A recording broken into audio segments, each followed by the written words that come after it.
Hindi ka tinawag para maging perpekto. Hindi ka tinawag upang maging walang kapintasan. Ikaw ay tinawag upang magkaroon ng pusong katulad ng puso ng Diyos. Minsan, maaring magkamali ka paminsan-minsan. Maari itong mangyari sapagkat nais ng Diyos na ikaw ay maging mapagpakumbaba. Kaya huwag kang masyadong mahigpit sa iyong sarili.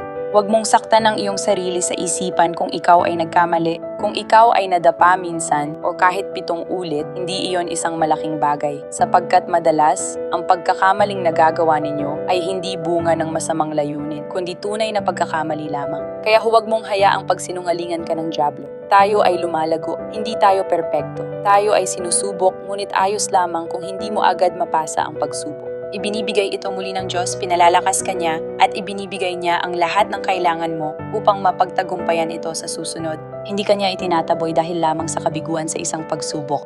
Sinasabi niya, bumangon ka. Sapagkat ang matuwid ay nadarapa ng 7 beses, ngunit bumabangon muli. Kaya bumangon ka.